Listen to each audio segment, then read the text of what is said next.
Number 1 काली और नेमत। बादशाह अकबर प्रायः भेष बदलकर सैर के लिए निकला करते थे। एक दिन वह बीरबल के साथ भेष बदलकर शहर से बाहर एक गांव में पहुंचे।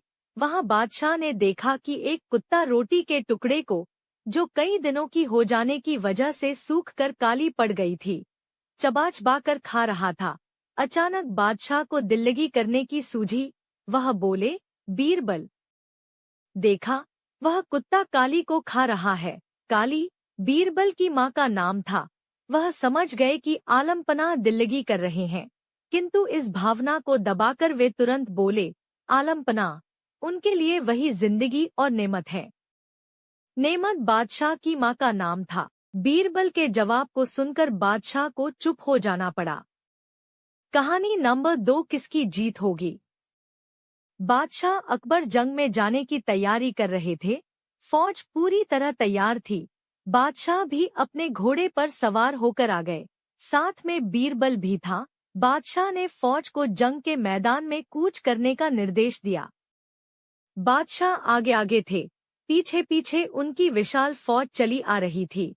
रास्ते में बादशाह को जिज्ञासा हुई और उन्होंने बीरबल से पूछा, क्या तुम बता सकते हो कि जंग में जीत किसकी होगी? हुजूर, इस सवाल का जवाब तो मैं जंग के मैदान पहुंचने के बाद ही दूंगा, बीरबल ने कहा।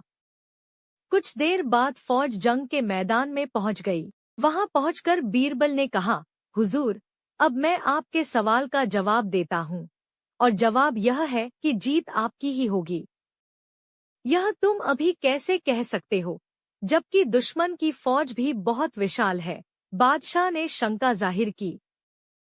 हुजूर, दुश्मन हाथी पर सवार है, और हाथी तो सूंड से मिट्टी अपने ऊपर ही फेंकता है तथा अपनी ही मस्ती में रहता है, जबकि आप घोड़े पर सवार है और घोड़ों को तो गाजी मर्द कहा जाता है। घोड़ा आपको कभी धोखा नहीं देगा, बीरबल ने कहा।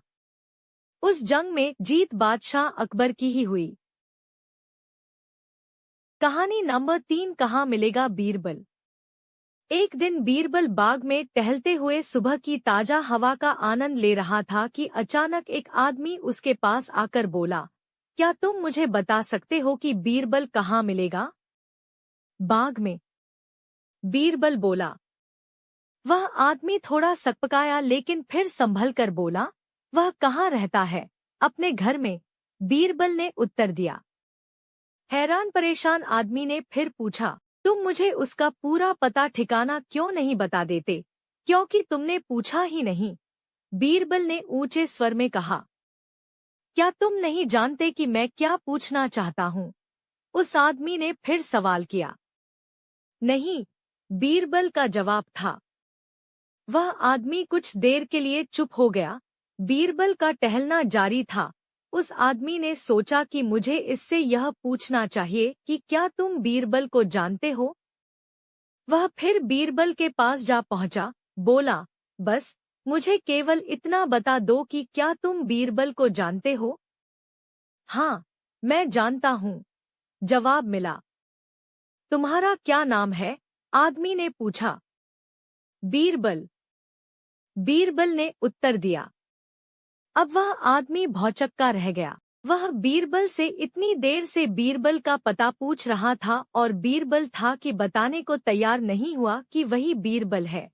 उसके लिए यह बेहद आश्चर्य की बात थी। तुम भी क्या आदमी हो?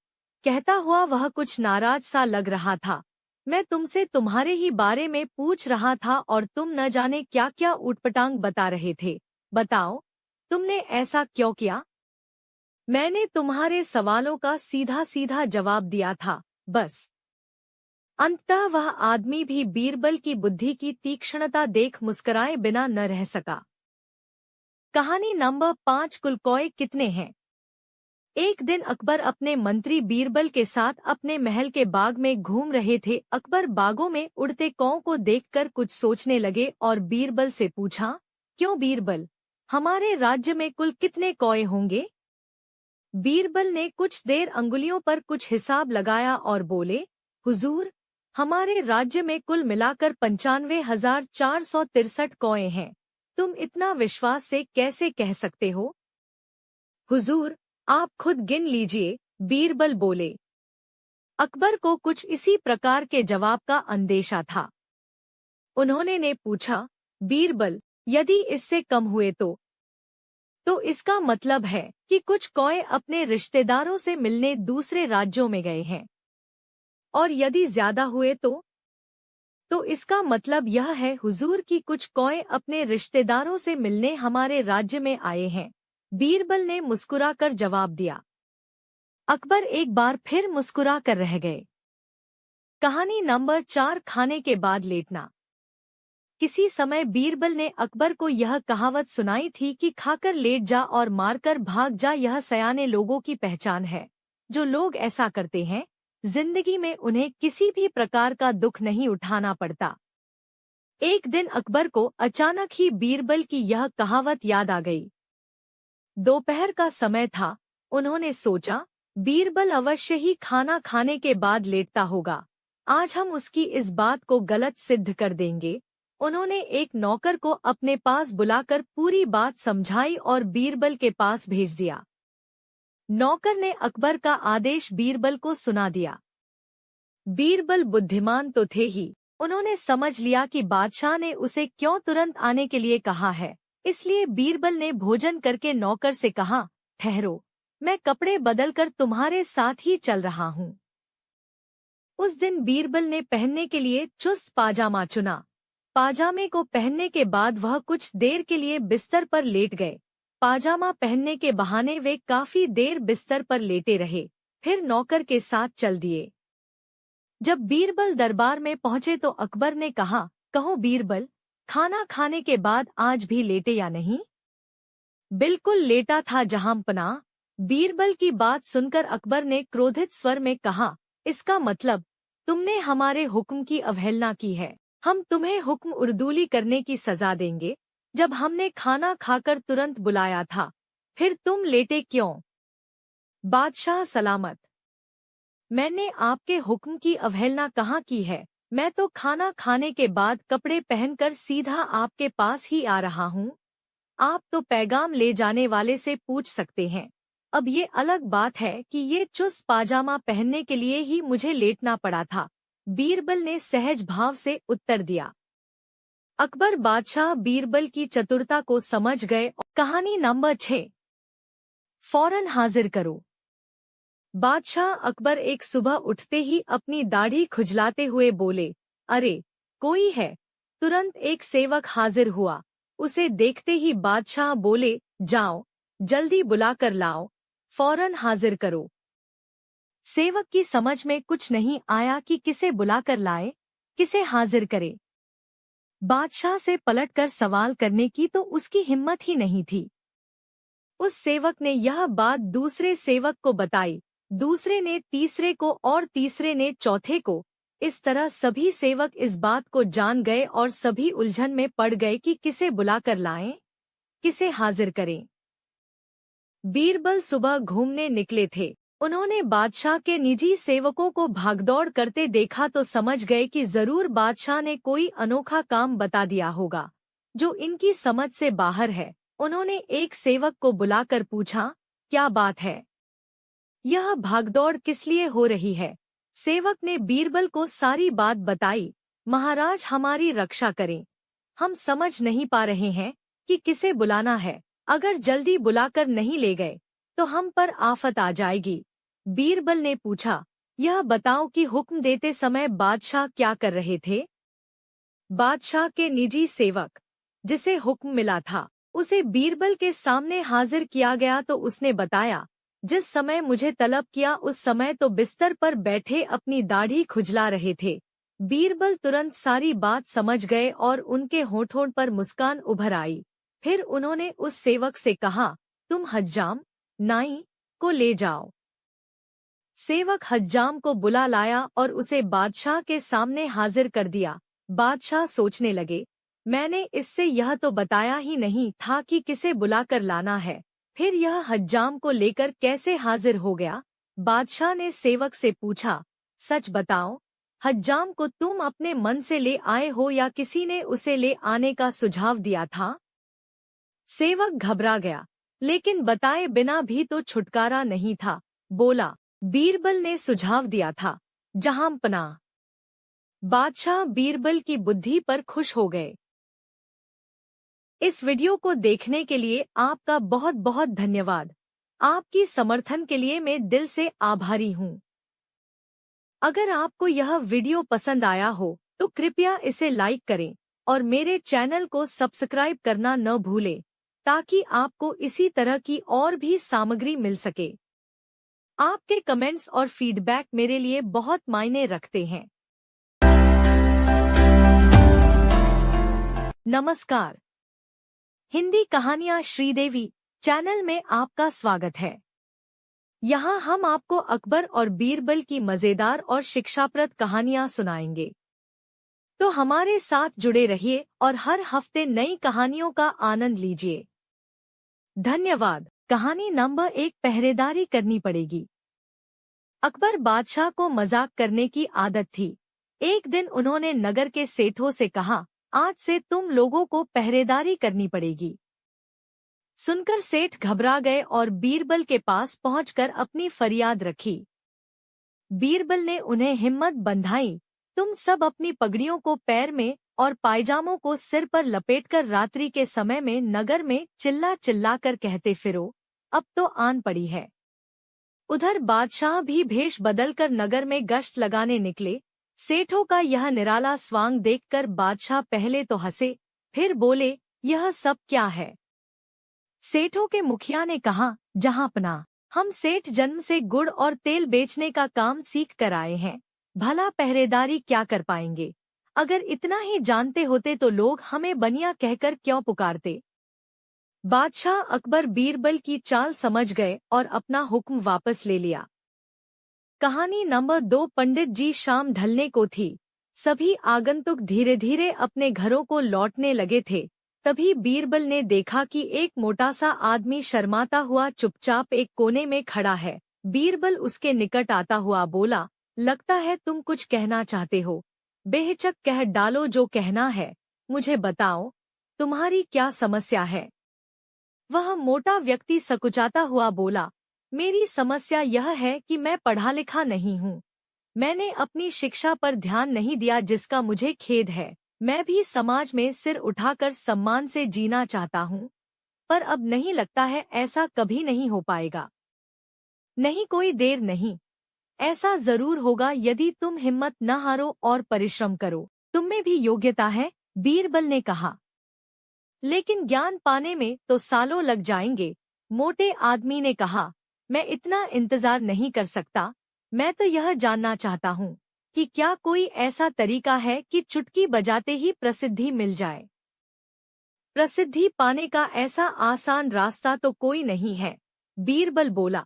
यदि तुम वास्तव में योग्य और प्रसिद्ध कहलवाना चाहते हो तो मेहनत तो करनी ही होगी, वह भी कुछ समय के लिए।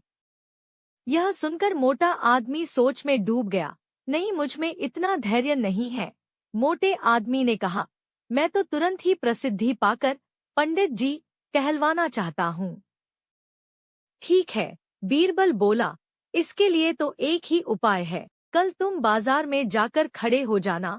मेरे भेजे आदमी वहाँ होंगे जो तुम्हें पंडित जी कहकर पुकारेंगे।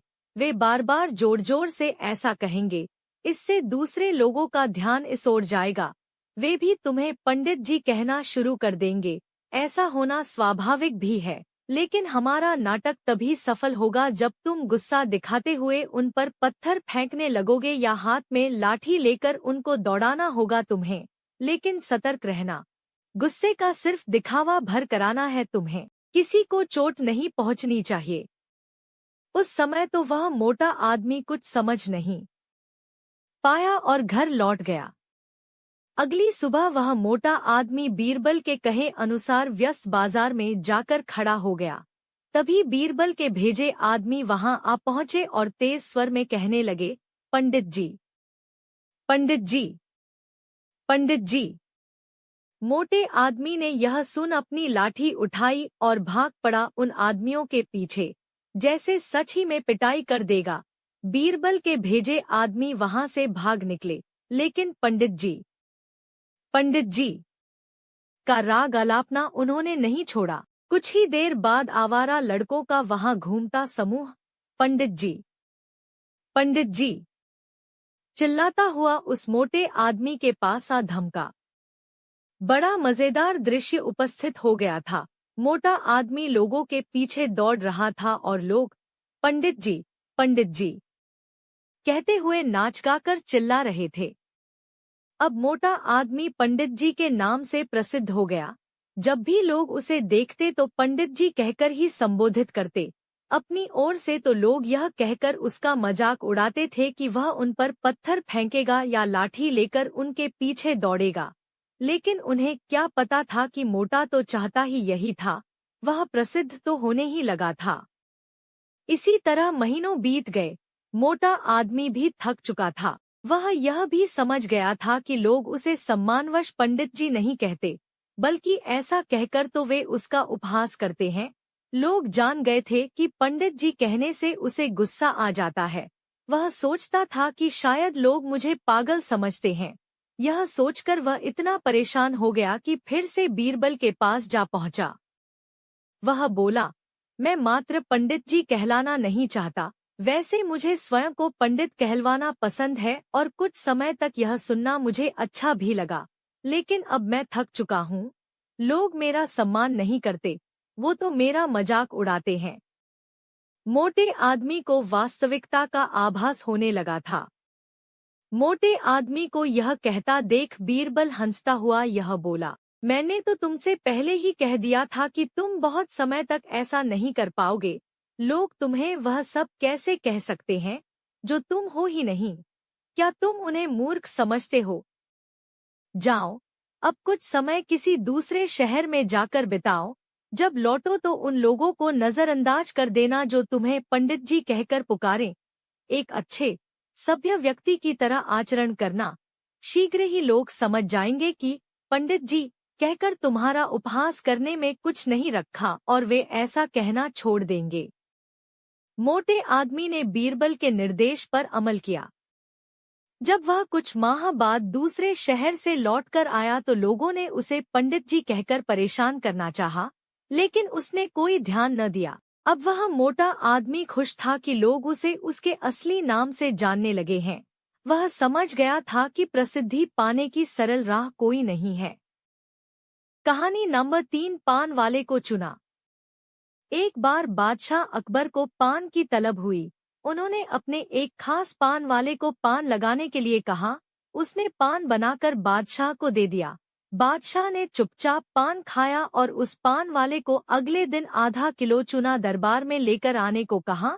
वह नहीं जानता था कि बादशाह ने उसे ऐसा क्यों कहा। वह चुपचाप चूना लेने बाजार चला गया। उसने दुकानदार से आधा किलो चूना मांगा। दुकानदार ने उससे पूछा कि इतना चूना क्यों खरीद रहे हो? उसने बताया कि किस तरह उसने बादशाह को पान दिया था। दुकानदार को समझते देर न लगी कि कुछ गड़बड़ है। उसने पान वाले को समझाया कि दरबार में चूना लेकर जाने से पहले बहुत सारा घी पीकर जाना। उसने सलाह मानकर वैसा ही किया और दरबार में जाने से पहले खूब सारा घी पी लिया। दरबार में पहुंचने पर बादशाह ने उसे सारा चूना खाने को कहा। वह हैरान रह गया। उसे उम्मीद न थी कि बादशाह ने उससे चूना इसलिए मंगवाया था, लेकिन वह तो इसके लिए तैयार था, इसलिए उसने सारा चूना खा लिया। इसके बावजूद उसे कुछ नहीं हुआ तो बादशाह ने उससे कारण जानना चाहा। उसने अपनी और दुकानदार की बातचीत के बारे में बादशाह को बता दिया। अब बादशाह उस व्यक्ति से मिलने को उतावले हो रहे थे जिसने उनके मन की बात को पहले ही जान लिया था। बादशाह ने हुक्म दिया कि उस दुकानदार को अगले दिन दरबार में हाजिर किया जाए। अगले दिन उस दुकानदार को दरबार में लाया गया। बादशाह ने उससे पूछा कि वह उनके मन की बात को कैसे समझ गया। तब दुकानदार ने कहा, हुजूर, जब यह आदमी मेरे पास चूना खरीदने आया था तो मैंने इससे पूछा कि इतने चूने का क्या करोगे। मुझे इसने बताया कि इसने आपको पान बनाकर खिलाया और फिर आपने उसे चूना लाने का हुक्म दिया। तब मुझे समझते देर न लगी कि जरूर गलती से इसने पान में चूना थोड़ा ज्यादा लगा दिया होगा। जिसे बादशाह के मुंह में छाले हो गए होंगे और इसी का एहसास करवाने के लिए आपने इससे चूना मंगाया। मैंने इसे सलाह दी कि दरबार में जाने से पहले घी पीकर जाना, जिससे अगर तुम्हें चूना खाना भी पड़े तो उसका असर कम हो जाएगा। यह दुकानदार और कोई नहीं बीरबल ही थे। कहानी नंबर 5, बच्चा बीरबल। एक दिन बीरबल दरबार में देर से पहुंचा। जब बादशाह ने देरी का कारण पूछा तो वह बोला, मैं क्या करता हुजूर। मेरे बच्चे आज जोर जोर से रोकर कहने लगे कि दरबार में न जाऊं। किसी तरह उन्हें बहुत मुश्किल से समझा पाया कि मेरा दरबार में हाजिर होना कितना जरूरी है। इसी में मुझे काफी समय लग गया और इसलिए मुझे आने में देर हो गई। बादशाह को लगा कि बीरबल बहानेबाजी कर रहा है। बीरबल के इस उत्तर से बादशाह को तसल्ली नहीं हुई। वे बोले, मैं तुमसे सहमत नहीं हूँ। किसी भी बच्चे को समझाना इतना मुश्किल नहीं जितना तुमने बताया। इसमें इतनी देर तो लग ही नहीं सकती। बीरबल हंसता हुआ बोला, हुजूर, बच्चे को गुस्सा करना या डपटना तो बहुत सरल है, लेकिन किसी बात को विस्तार से समझा पाना बेहद कठिन। अकबर बोले, मूर्खा जैसी बात मत करो। मेरे पास कोई भी बच्चा लेकर आओ, मैं तुम्हें दिखाता हूँ कि कितना आसान है यह काम। ठीक है जहां पनाह, बीरबल बोला, मैं खुद ही बच्चा बन जाता हूँ और वैसा ही व्यवहार करता हूँ। तब आप एक पिता की भांति मुझे संतुष्ट करके दिखाएं। फिर बीरबल ने छोटे बच्चे की तरह बर्ताव करना शुरू कर दिया।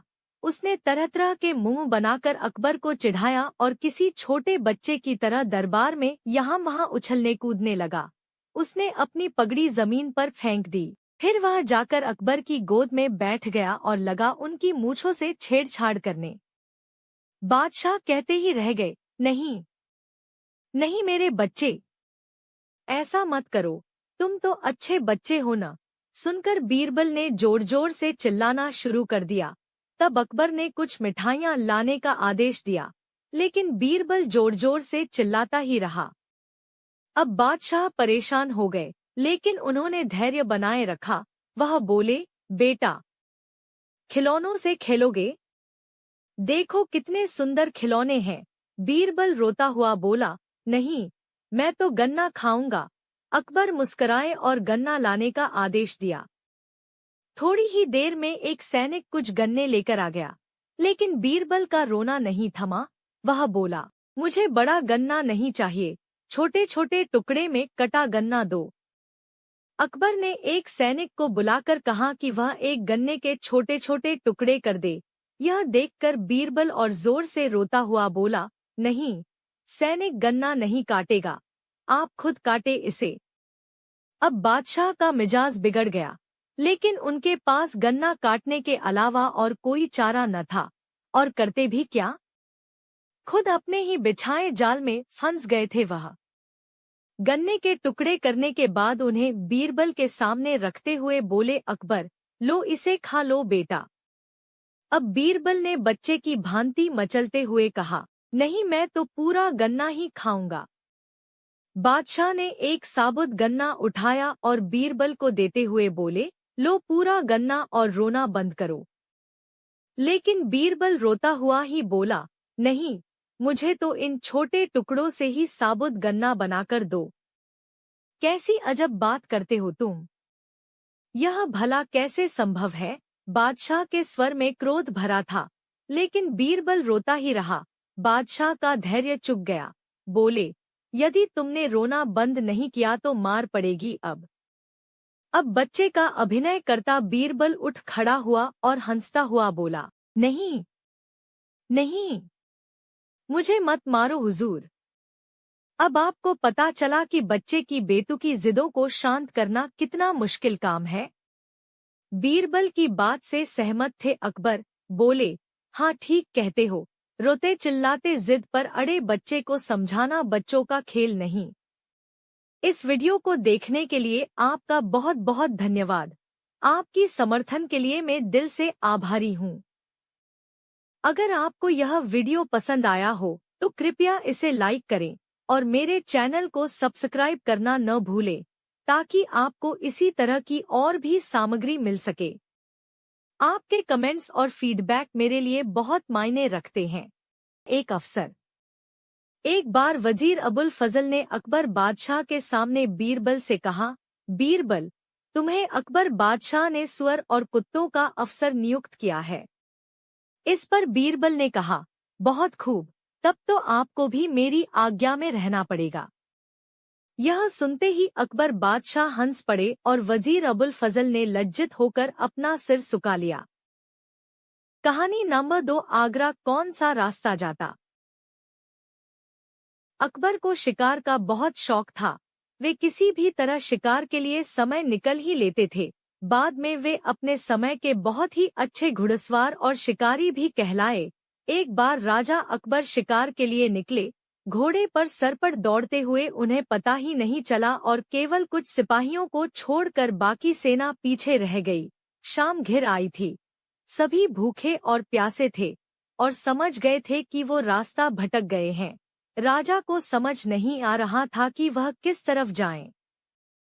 कुछ दूर जाने पर उन्हें एक तिराहा नजर आया। राजा बहुत खुश हुए, चलो अब तो किसी तरह वे अपनी राजधानी पहुंच ही जाएंगे। लेकिन जाएं तो जाएं किस तरफ। राजा उलझन में थे। वे सभी सोच में थे किंतु कोई युक्ति नहीं सूझ रही थी। तभी उन्होंने देखा कि एक लड़का उन्हें सड़क के किनारे खड़ा खड़ा घूर रहा है। सैनिकों ने यह देखा तो उसे पकड़कर राजा के सामने पेश किया। राजा ने कड़कती आवाज में पूछा, ए लड़के, आगरा के लिए कौन सी सड़क जाती है। लड़का मुस्कुराया और कहा, जनाब, ये सड़क चल नहीं सकती तो ये आगरा कैसे जाएगी। महाराज, जाना तो आपको ही पड़ेगा। और यह कहकर वह खिलखिलाकर हंस पड़ा। सभी सैनिक मौन खड़े थे। वे राजा के गुस्से से वाकिफ थे। लड़का फिर बोला, जनाब, लोग चलते हैं, रास्ते नहीं। यह सुनकर इस बार राजा मुस्कुराया और कहा, नहीं, तुम ठीक कह रहे हो। तुम्हारा नाम क्या है? अकबर ने पूछा। मेरा नाम महेश दास है महाराज, लड़के ने उत्तर दिया।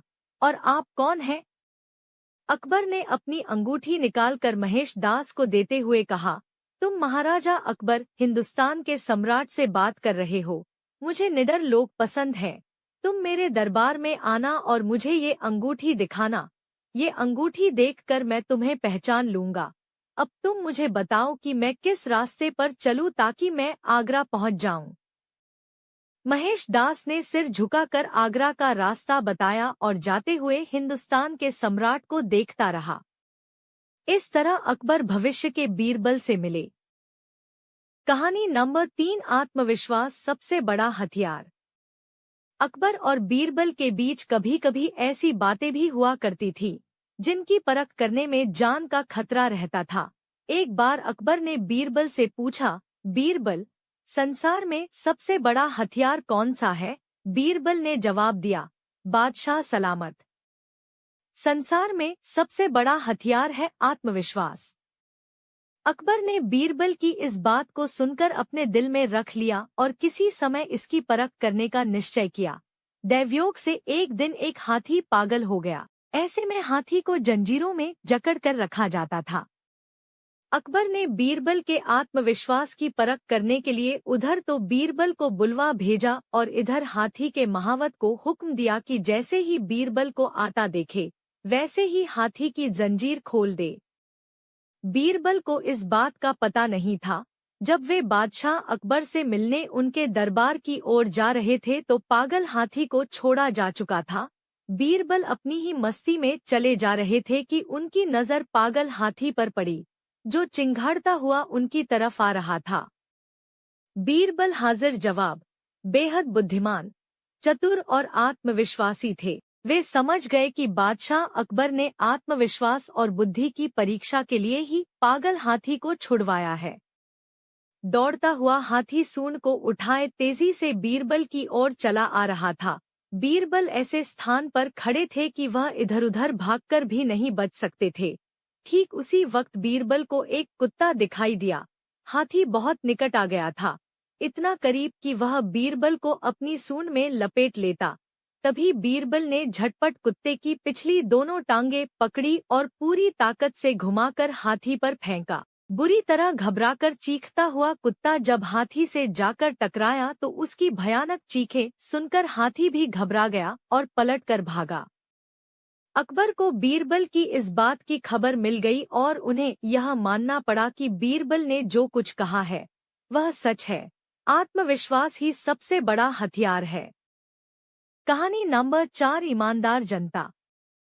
एक बार अकबर बादशाह ने बीरबल से शान से कहा, बीरबल, हमारी जनता बेहद ईमानदार है और हमें बहुत प्यार करती है।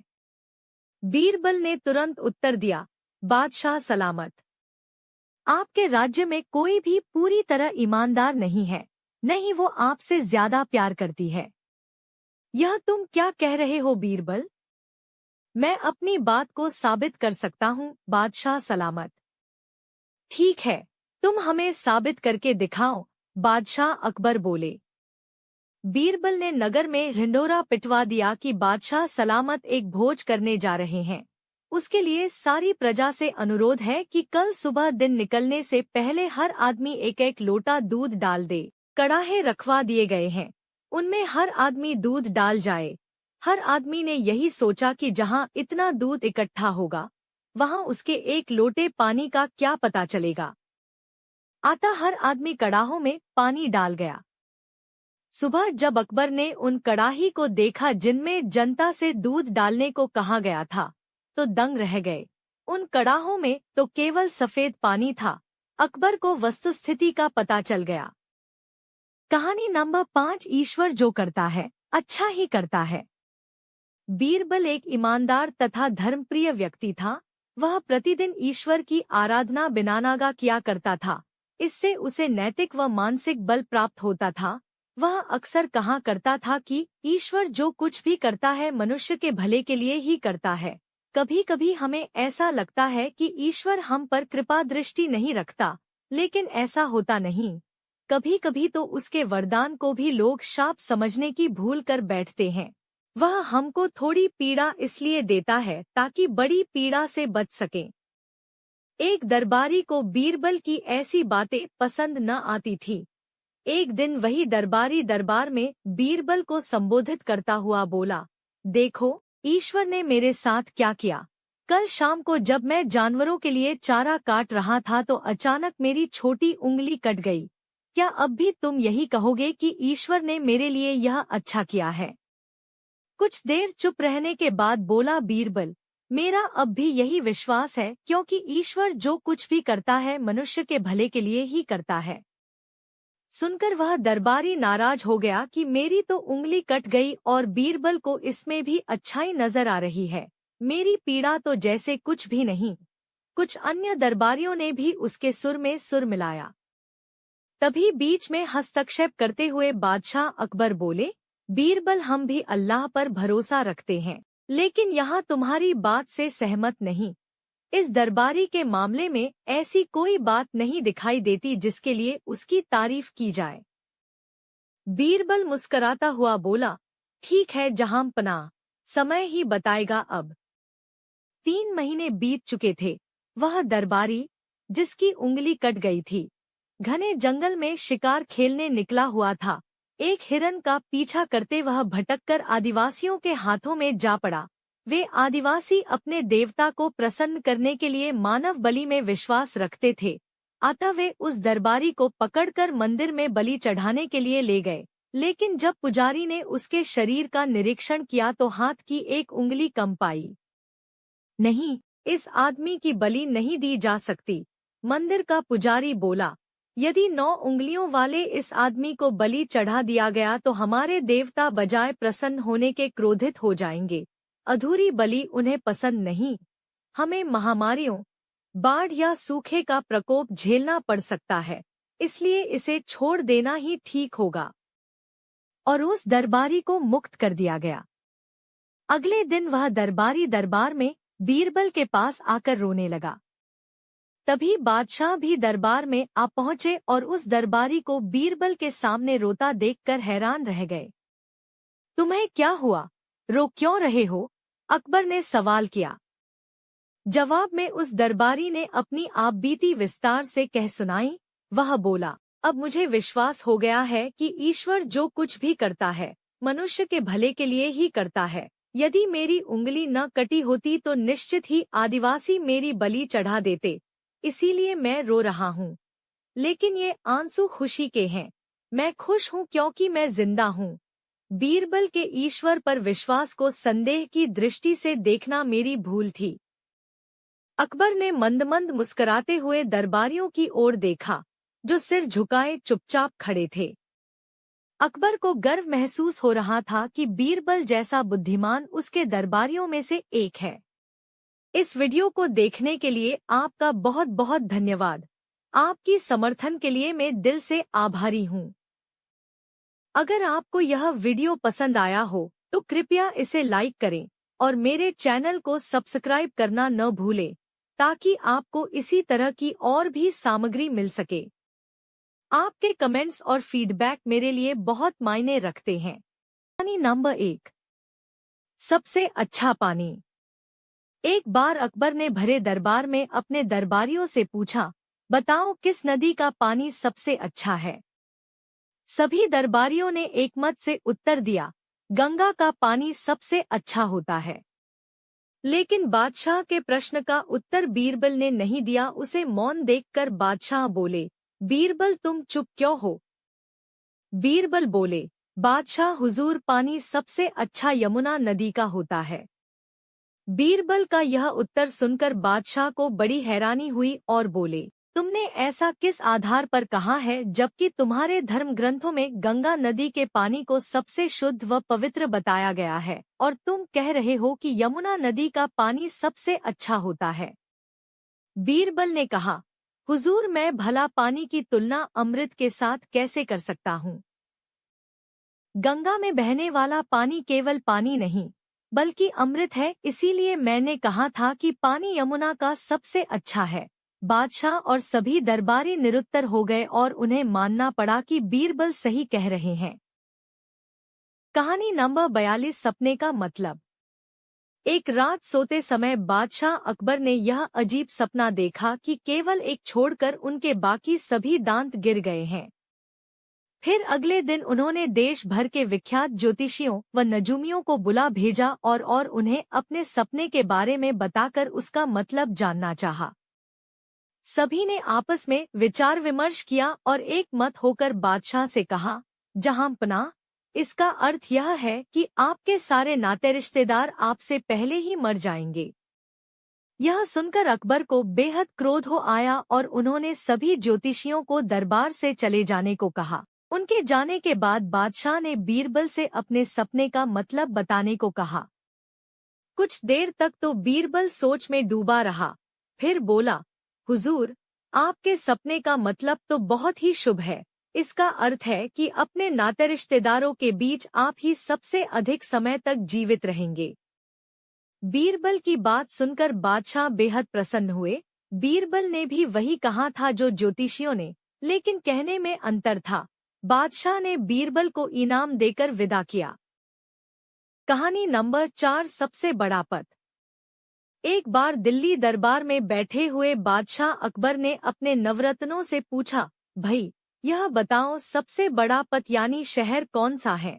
पहले नवरत्न ने कहा, सोनीपत। दूसरा नवरत्न, हुजूर, पानीपत सबसे बड़ा पद है।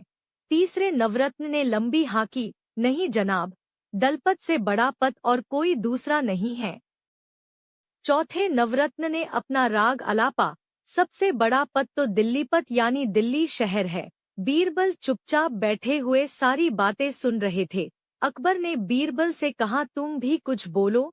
बीरबल ने कहा, सबसे बड़ा पद है राखपत और दूसरा बड़ा पद है रखापत। अकबर ने पूछा, बीरबल हमने सोनीपत, पानीपत, दलपत और दिल्लीपत सब पद सुन रखे हैं, पर राखपत, रखापत किस शहर के नाम है। बीरबल बोले, हुजूर, राखपत का मतलब है मैं आपकी बात रखूं और रखपत का मतलब है आप मेरी बात रखो। यह मेलजोल और प्रेम भाव जिस पद में नहीं है उस पद का क्या मतलब है।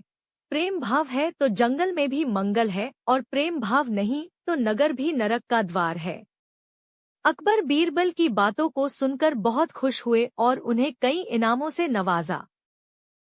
कहानी नंबर 3, सबसे बड़ा मूर्ख। बादशाह अकबर घुड़सवारी के इतने शौकीन थे कि पसंद आने पर घोड़े का मुंहमांगा दाम देने को तैयार रहते थे। दूर दराज के मुल्कों जैसे अरब, पर्शिया आदि से घोड़ों के विक्रेता मजबूत व आकर्षक घोड़े लेकर दरबार में आया करते थे। बादशाह अपने व्यक्तिगत इस्तेमाल के लिए चुने गए घोड़े की अच्छी कीमत दिया करते थे। जो घोड़े बादशाह की रुचि के नहीं होते थे उन्हें सेना के लिए खरीद लिया जाता था। अकबर के दरबार में घोड़े के विक्रेताओं का अच्छा व्यापार होता था। एक दिन घोड़ों का एक नया विक्रेता दरबार में आया। अन्य व्यापारी भी उसे नहीं जानते थे। उसने 2 बेहद आकर्षक घोड़े बादशाह को बेचे और कहा कि वह ठीक ऐसे ही 100 घोड़े और लाकर दे सकता है, बशर्ते उसे आधी कीमत पेशगी दे दी जाए। बादशाह को चूंकि घोड़े बहुत पसंद आए थे, सो वैसे ही 100 और घोड़े लेने का तुरंत मन बना लिया। बादशाह ने अपने खजांची को बुलाकर व्यापारी को आधी रकम अदा करने को कहा। खजांची उस व्यापारी को लेकर खजाने की ओर चल दिया, लेकिन किसी को भी यह उचित नहीं लगा कि बादशाह ने एक अनजान व्यापारी को इतनी बड़ी रकम बतौर पेशगी दे दी, लेकिन विरोध जताने की हिम्मत किसी के पास न थी। सभी चाहते थे कि बीरबल यह मामला उठाए। बीरबल भी इस सौदे से खुश न था। वह बोला, हुजूर, कल मुझे आपने शहर भर के मूर्खी की सूची बनाने को कहा था। मुझे खेद है कि उस सूची में आपका नाम सबसे ऊपर है। बादशाह अकबर का चेहरा मारे गुस्से के सुर्ख हो गया। उन्हें लगा कि बीरबल ने भरे दरबार में विदेशी मेहमानों के सामने उनका अपमान किया है। गुस्से से भरे बादशाह चिल्लाए, तुम्हारी हिम्मत कैसे हुई हमें मूर्ख बताने की? क्षमा करें बादशाह सलामत। बीरबल अपना सिर झुकाते हुए सम्मानित लहजे में बोला, आप चाहें तो मेरा सर कलम करवा दें। यदि आपके कहने पर तैयार की गई मूर्खी की फहरिस्त में आपका नाम सबसे ऊपर रखना आपको गलत लगे। दरबार में ऐसा सन्नाटा छा गया कि सुई गिरे तो आवाज सुनाई दे जाए। अब बादशाह अकबर अपना सीधा हाथ उठाए, तर्जनी को बीरबल की ओर ताने आगे बढ़े। दरबार में मौजूद सभी लोगों की सांस जैसे थम सी गई थी। उत्सुकता व उत्तेजना सभी के चेहरों पर नृत्य कर रही थी। उन्हें लगा कि बादशाह सलामत बीरबल का सिर धड़ से अलग कर देंगे। इससे पहले किसी की इतनी हिम्मत न हुई थी कि बादशाह को मूर्ख कहे। लेकिन बादशाह ने अपना हाथ बीरबल के कंधे पर रख दिया। वह कारण जानना चाहते थे। बीरबल समझ गया कि बादशाह क्या चाहते हैं। वह बोला, आपने घोड़ों के ऐसे व्यापारी को बिना सोचे समझे एक मोटी रकम पेशगी दे दी, जिसका अता पता भी कोई नहीं जानता। वह आपको धोखा भी दे सकता है, इसलिए मुर्दों की सूची में आपका नाम सबसे ऊपर है। हो सकता है कि अब वह व्यापारी वापस ही न लौटे। वह किसी अन्य देश में जाकर बस जाएगा और आपको ढूंढे नहीं मिलेगा। किसी से कोई भी सौदा करने के पूर्व उसके बारे में जानकारी तो होनी ही चाहिए। उस व्यापारी ने आपको मात्र 2 घोड़े बेचे और आप इतने मोहित हो गए कि मोटी रकम बिना उसको जाने पहचाने ही दे दी। यही कारण है बस। तुरंत खजाने में जाओ और रकम की अदायगी रुकवा दो। अकबर ने तुरंत अपने एक सेवक को दौड़ाया। बीरबल बोला, अब आपका नाम उस सूची में नहीं रहेगा। बादशाह अकबर कुछ क्षण तो बीरबल को घूरते रहे, फिर अपनी दृष्टि दरबारियों पर केंद्रित कर ठहाका लगाकर हंस पड़े। सभी लोगों ने राहत की सांस ली कि बादशाह को अपनी गलती का एहसास हो गया था। हंसी में दरबारियों ने भी साथ दिया और बीरबल की चतुराई की एक स्वर से प्रशंसा की। कहानी नंबर 8, हरा घोड़ा। एक दिन बादशाह अकबर घोड़े पर बैठकर शाही बाग में घूमने गए। साथ में बीरबल भी था। चारों ओर हरे भरे वृक्ष और हरी-हरी घास देखकर अकबर को बहुत आनंद आया। उन्हें लगा कि बगीचे में सैर करने के लिए तो घोड़ा भी हरे रंग का ही होना चाहिए। उन्होंने बीरबल से कहा, बीरबल मुझे हरे रंग का घोड़ा चाहिए। तुम मुझे 7 दिन में हरे रंग का घोड़ा ला दो। यदि तुम हरे रंग का घोड़ा न ला सके तो हमें अपनी शक्ल मत दिखाना, हरे रंग का घोड़ा तो होता ही नहीं है। अकबर और बीरबल दोनों को यह मालूम था, लेकिन अकबर को तो बीरबल की परीक्षा लेनी थी। दरअसल इस प्रकार के अटपटे सवाल करके वे चाहते थे कि बीरबल अपनी हार स्वीकार कर लें और कहें कि जहां पनाह मैं हार गया। मगर बीरबल भी अपने जैसे एक ही थे। बीरबल हर सवाल का सटीक उत्तर देते थे कि बादशाह अकबर को मुंह की खानी पड़ती थी। बीरबल हरे रंग के घोड़े की खोज के बहाने 7 दिन तक इधर-उधर घूमते रहे। 8वें दिन वे। इस वीडियो को देखने के लिए आपका बहुत बहुत धन्यवाद। आपकी समर्थन के लिए मैं दिल से आभारी हूँ। अगर आपको यह वीडियो पसंद आया हो तो कृपया इसे लाइक करें और मेरे चैनल को सब्सक्राइब करना न भूलें, ताकि आपको इसी तरह की और भी सामग्री मिल सके। आपके कमेंट्स और फीडबैक मेरे लिए बहुत मायने रखते हैं।